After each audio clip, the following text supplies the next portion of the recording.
welcome to LiveBait.tv. We're standing outside of the Gardner Museum in Toronto, Ontario. We're here tonight to be a part of the Walrus Foundation and the Walrus Magazine's first annual fundraiser. The Walrus Magazine launched 3 years ago, and the Walrus Foundation is a non-for-profit. Both of the mandate to accelerate education, promote artists and writers, and to promote literacy across Canada. Bruce Mao designed the cover for the December-January 2006 issue of the Walrus. So what was it like to work with Bruce? It was great. It was like really easy. It's like talking to a designer. He's a designer at heart. So amongst your peers, it's always natural to, abstract ideas and, eliminate words because you're on the same playing field. He started off with a lot of other ideas than what we ended up with. He was like, oh, maybe I'll do like something with type, or maybe I'll do something with like laying of color. And I was like, yeah, what about color, Bruce? He was like, color, that's a good idea, color. And it just started from there. And it really, I think a lot of his design direction is based around his community of people. He trusts his staff and the people that surround him. And it was just an incredible opportunity. We sat down for about an hour and just really, really plainly hashed out ideas by just, drawing them. This is what I think, this is what, I think, and more on the, like a philosophical level than actually what it should look like. Mm-hmm. And it obviously wanted to correspond with the piece he was writing on optimism for the Walrus.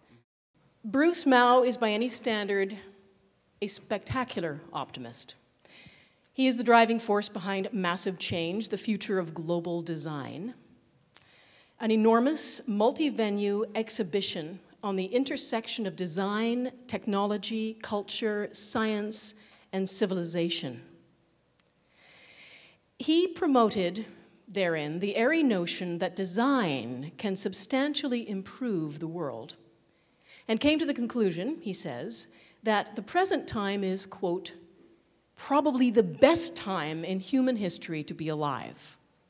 Can you give us some specific examples that ground, as it were, your sense of hope and optimism about the near future? I think that if you think about the fact that we are freer worldwide, better educated, with greater literacy, with greater access to knowledge, greater mobility, greater participation, more consistently applied human rights,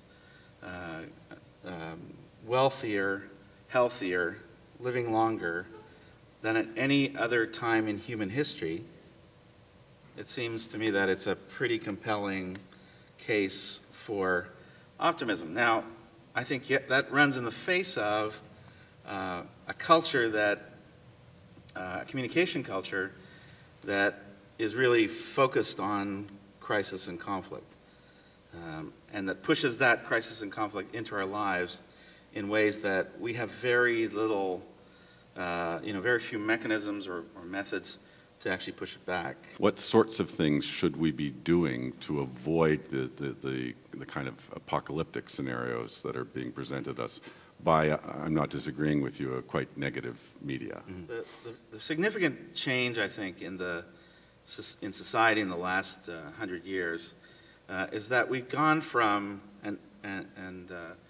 here I think you can see it in, even in our midst, we've, even though we still have a very structured hierarchy in our society, we've embraced this idea of actually distributing possibility, that we've distributed the capacity to affect the world. So the tools that we have access to today, it's just, we just didn't even imagine it decades ago. The ability that we have to shape the world is being transformed daily. And in fact, the rate of change today is about a doubling every year. So you think about a doubling every year over the course of the next 20 years means a million-fold increase in our capacity to deal with problems. Ladies and gentlemen, Bruce Mao. Thank you.